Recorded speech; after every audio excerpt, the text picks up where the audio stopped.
ሰላም كمي لكم كورات تخطاتلتنا مون كم تلمود حدش حبريت اينا حيدنا لكم قريبنا زلنا اب سمون دا سمعنا كم زغننا ኣብ ልዕሊ ስነ-ጥበባዊት ሸዊት መዝጎ ብዙሕ ክበሃል ሰሚዕና ኢና ማለት እዩ ናይ ሰባት ሙዚቃ እንዳሰርሐት ወይ ድማ ናይ ገዲም ስነ-ጥበበኛታት ሙዚቃ እንዳሰርሐት ግን ድማ ክሬዲት ወይ ድማ ክብሪ ኣይቶቦምን ዘላ ዝብል ኣብ ልዕሊያ ብዙሕ ዘረባታትን ብዙሕ ጽርፍታትን እንዳተዓዘብና ቀኒና ኢና ማለት እዩ ሸዊት ናይ አልአሚንን ናይ ተረቅን ሙዚቃታት በሪሚክስ ወይ ድማ ድግማ ሰሪሓ ዝብል ወረታት ኣሎ በዚውን ባዕላውን ሸዊት መልሲ ባያ ታረቀውን ኣብዚ ጉዳይ እዚ መልሲ ብሎ ባዕሉ ይፈቅድላዲ ወይስ ኣይፈቀደላን ዝብልውን ሙሉእ መልሲ ሂቡና ኣሎ ማለት እዩ ክሳብ መወዳእታ እንተጸኒሕኩም ነዚ ክሰምዑኩም ነዛ ቻናል ሓደሽ እንተኾንኩም ሰብስክራይብ ነዛ ቪድዮ ድማ ላይክ ብምግባር ሓቢርክና ክሳብ መወዳእታ ጽንሑ ሰናይ ጻንሒት إذا أنا إثيوبيا أرتيست شويتسي موسيقى أسكول جي سمع لاني رأنا إذا إنترفيوز قبرتهم مسر أخوس دمي قاعدة طويلني كاب زيرو أنا ميتي بحنسا بخستاي ديبو كم يجير كعين ناخدهم قرنا مليونات أحزاب نفلت أدر في دعبنا له درفس نسقي مودرن غير كخمسة متأخيو غير كس أبز متأخي خد زاربس نسقو ونبع على خكوت حسود كتا أمنيو يكالكن because تا إنترفيور زمانات زم حلالف درفي دولو مسبلتكس مودرن نديا خعال فوتو هي ناك زارب قربكم أنا تحس بسمع عندلو أنتي كبليو إذا أرتيست الصغفات يغير دور فترة ميدا لخزي كندي أفكارته خمزلوه كندي فتوته خمزلوه legend مخانم تفلت ريغي كان محجة apparently أنا بتحرك أخو مجراني را حجة خاز بعل أمل عاولكم سيتزاركم شعور تخونوا تقولوا أنا بركن أنا حجة جن بويكات كبروا كل موسيقى هذا مسمع أقوارت أو وسع سجع صورة بل نايسا ودر في مدقام نوري كنا كدقم تخليها بفقعدهم حاتيتك كريديت هيبك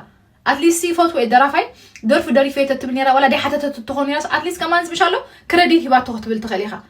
anyway አብይቱ ቪዲዮ ሰሪሕ ኣለኹ ጽብቕቲ ሓፍተይ ከምዛ ዓይነት ሓሶት ሪኤ ይፈልጥን እንዴ ዓይኑ ጻይኽ ብጣዕሚ maybe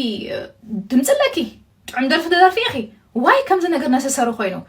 ወዚ ኤርትራዊ ኣብዚ ዘሎ መቸም አንኳይዶ ከም ዝረኺብና ቅድ ደምጻልካ ይኮነንሲ ነዘይ ከውን ነገር ከማንሳ ኣይገድፉኹን እዮም كل ألبوم بصراحة كي تقوليو if you planning نايكالو درفتنا وسيد كي أو أتيخ قال أي تحسبيو نسخاتكم قاعد تزل الدفع ما تسمعوه واتس أي قريتها خيبلت أي تسمعوه I'm so disappointed girl like you could do better what the hell كده تواص أي تكوني ما أعرف إن إذا حصل talent حسكي تواص أي تكوني معري نزي artist كن زوج بأم كريديت هابيوم I'm so disappointed in you امباركس كورات تخطاتلتنا ابتو متهوي كم زبلناكم حفتنا سنه طباويت شويت مسكبو كاب تግራይ ዝፈሬት ወይ ድማ ካብ ትግራይ ዝወፀት ህቡብቲ ስነ ጥበበኛ ናይ ትግርኛ ያ ማለትዩ ኩላትና ንፈልጣ ኢና ብዙሓት ነጸላ ዜማታት ኣለዋ ማለትዩ ብዙሓት ስራሕትና በዝቢ ኣብቂዓ ብዙሕ ጽቡቕ ተቐባልነት ዝረኸበት ህቡብቲ ስነ ጥበባዊት ያ ክንብላ ንኸሊና ማለትዩ ግን ድማ ኣብዚ ናይ ሎሚ ቅነ ብፍላይ ድማ እታ ወላይ ዝተሰየመት ነጸላ ዜማ ምስለቐቐታ ብዙሕ ጽርፍታትን ዓገብ ክትበሃል ቀኛ ያ ማለትዩ ብፍላይ ኣብታናይ ኤልሞ ቲዩብ ዝተባሃለ ሓደ ናይ ዩቲዩብ ቻናል ወጽያ ዝገበረቶ ቃለ ምሕተት ንብዙሓት ኣቆጥዩ ሓሊፉ ማለትዩ ብድሕሪኡን ሰባት ኣብ ልዕሊያ ክጻረፉ ወይ ድማ ዓገብ ክልዋ ሪኢና ማለትዩ ንሳውን ዝተዓዚባ ናይ ባዕላ ግብረ መልሲ ባያ ኣብቲ መልሲ ድማ ከም ስዕቢላ ጽሒፋያ ኣብቲ ጽሑፍ ከየጉደልና ከይወስኽና ከምዚላ ጽሒፋላ ማለትዩ ሰላም ከመይ ቀኒኹም ኣድነቕትን ፈተውትን ስነ ጥበብ ብፍላይ ከዓ ኣፍቀርቲ ሙዚቃ ትግርኛ بقدامነት ነታ ኣብ ቀረባ እዋን ዘርጋሕዋ ወላይ ዘርእስታ ሓዳስ ስርሒ ንዘረአኹምኒ ዘይተሓልል ፍቕሪ ንኣዳን ሞያዊ ርእቶታትን ካብ ልቢ ከመስግን ይፈቱ ተቐባልነትኩም ንዓይ ንቅድሚት ንምስጓም ዓብይ ሓይሊ እዩ ብዛዕባቲ ኣብ ማሕበራዊ መራኸቢታት ዝናፍስ ዘሎ ወረ ኣብዚ እዋን እዚ ብዛዕባ ዝተፈላለዩ ስራሕቲ ዝምልከት ገለጌጋ ሓበሬታታት ክዝረው ስለዝተዓዘብኩ ንኽትፈልጥዎ ዞም ስዕቡ ነጥብታት ከነጽር ይፈቱ ብዛዕባ ደርፊ ሰላም ክብለኪ ነፍሲር አልአሚን ዓብደልለጢፍ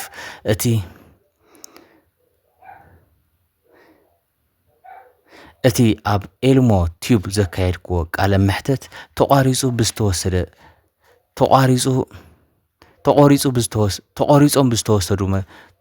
ብዝተወሰደ መንገዲ ገለሕዋት ሸዊት ዋናታ ደርፊ ባዕላ ክትመስል ፈቲና ዝብል ጉጉይ ትርጉም ክህብዎ ተዓዚበ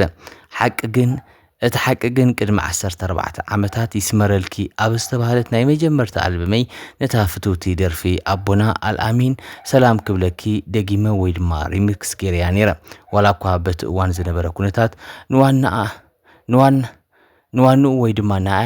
ንዋንኡ ወይ ድማ ንኣልኣሚን ፍቓድን ምሕታት ኣጸጋም እንተነበረ ኣብቲ ኣልበም ግን ግቡእ ኣፍልጦን ክብርን ሂበ እየ ሰሪሐ እያ ብዛዕባ ሃሪ ሬይመንድ ዲሌይ ወይ ድማ ናይ ታረቀ ተስፋ ሂወት ሙዚቃ ድማ እዛ ደርፊ እዚኣ ሰሪቓታ ዝብል ዘረባታት እውን ይስማዕ ኣሎ ተኾነ ግን እታ ደርፊ ቅድሚ ስርሒ ንኣያና ስነ ጥበበኛ ታረቀ ተስፋ ሂወት ብምድዋል ኣፍቂዶ እየ ምስራሕ ኸዋውን ባዕለይ ሰዲደሉ ብጣዕሚ ፈቲዋን ባሪኽዋን እዩ ንመጻኢ ዘለኒ ራእይ ኣብ መወዳእታ ነቶም ሙዚቃ ትግርኛ ከቢሉ ንኽስማዕ ዘመን ዘይቅይሮም ስራሕቲ ኣፍርዮም ዝገደፉና ዓበይቲ ኣያታትና ስነ ጥበበኛታት ዘለኒ ዕዙዝ ክብርን ምስጋናን ክገልጽ ይፈቱ ኣብ መጻኢ ብናተይ መበቀላዊ ወይ ድማ ኦሪጂናል ዝኾነ ሓደሽቲ ስነ ጥበባዊ ፍርያት ክጽበይን እንዳተላበኹ ንኹሉ እትቡን ደገፍ ዳግማ ያመስግን ብኽብሪ ሓፍትኩም ድምፃዊት ሸዊት መዝገቦ ትብል እምባርከስ ኩራት ተኸታተልትና ሸዊት መዝገቦ ዝሃቦት ተመርሲ ነዚ ይመስል እዚ ሓቃውነቱ ክንደየና እንተልኩምኒ ንሳ ዝሃቦቱ እዩ ግን መብዛሕትኡ ሰብ ግን ኣብቲ ናይ ኤልሞቲቭ ዝተሰየመ ናይ ዩቱብ ቻናል ዝገበረቶ ቃለ መሕተት ንብዙሓት ኣቆጢዑን ኣሕሪቁን ሓሊፉ እዩ ማለት እዩ ኣብኡ ድማ እቲ ሙዚቃ ከም ናይ ባዕላ ወይ ድማ ከም ኦሪጂናል ናታ ዝኾነ እያ ኣክት ክትገብር ተሪያ ማለት እዩ ብፍላይ ናይ ኣልኣሚን ሓው ኣቦና ማለት እዩ ናይ ሰላም ክብለኪ ዝተሰየመት ነፀላ ዚሙ ከም ናታ ገይራ እያ በቃ ኣክት ትገብር ነይራ ማለት እዩ ኢሎም እዮም ብዙሓት ሰባት ድማ ኣብ ልዕሊኣ ክጭድሩ ንሰማዕናዮም ስለዚ ብዛዕባ ሃረሬ ማንዲሌይ ባዕሉ ስነ ጥበባዊ ታረቀ ተስፋ ሂወት መልሲ ይብሉ እዩ ማለት እዩ ሰሪቃታ ላይ ሰረቃታን ፍቃድ ሂዋዲ ኣይሃባን ኣብ መወዳእታ ክንዛረበሉ ኢና ማለት እዩ ግን እታ ናይ ኣልኣሚን ግን ኣብታ ናታ ኣልበም ይስመረላ ዝተሰየመት ኣልበማ ማለት እዩ ዝኾነ ክሬዲት ዝሃቦቶ ይመስል ወይ ድማ ዋናታ ደርፊ ባዕላ ዝገለጸቶ ይመስል ኣብቲ ናይ ኣልበም ከቨር ማለት እዩ ኣልኣሚን ኣብደል ለጢፍ ዝብል ጽሑፍ ርኢ ኣለኹ ናይ ኣብዚ ማሕበራዊ ሚድያ ክዛወር ርኢ ኣለኹ ማለት እዩ ናይ ብሓቂ ናታ ድዩ ኣይናታን ግን ወይ ኢዲት ተገይሩ ክኸውን ይኽእል ግን ኣልኣሚን ኣብደል ለጢፍ ዝብል ግን ርኢ ኣለኹ ማለት እዩ ከምዚ ዓይነት መንገዲ ክሬዲት ብተኾይና እዛ ጓል ጽቡቕ ኣሰራርሓ ትሰርሕላ ግን እታ ደርፊ ወይ ድማ እታ ነፀላ ዜማ ካብ ዩቱብ ወሪዳ እያ ኣብ ዩቱብ የላን እታ ናይ ታረቀ ተስፋ ሂወት እውን ሃሪ ሬይመንድ ዲሌይ ትብል እውን ኣብ ቀረባ ግዜ ክትወርድ ትኽእል እያ ተባሂሉ እዩ ዝግመት ዘሎ ማለት እዩ እታ ቅድም ክንብል ዝተዛረብናኩም ታረቀ ተስፋ ሂወት መልሲ ይብሉ ዝበልናኩም ድማ ፈቂደላ እየ ዝብል እዩ ኣብ ናይ ማሕበራዊ ገጹ ጽሒፉ ማለት እዩ ደው ኢላትለይ ነይራ እያ ፈቂደላ እዩ ኢሉ ማለት እዩ ገለገለ ሰባት ኣይፈቀደላን እንታይ ገደሻ ናይ ባዕላ ስራሕ ዘይሰርሕ ናይ ሰብ ስራሕ እንዳበልኩም ፈቆዶ ማሕበራዊ ሚድያ ትጽሕፉ ዘለኹም ጌጋ እዩ ማለት እዞም ክልተ ስነ ጥበባውያን ወይ ድማ እዞም ስነ ጥበባውያን ብሓፈሻ ባዕሎም ንባዕሎም ይቀራረቡ ብዙሕ ግዜ ርክብ ክህልዎም ይኽእል ብስራሕ ስለ ዝረኸቡ ማለት እዩ ብዙሕ ነገር ብሓባር ስለ ዝገብሩ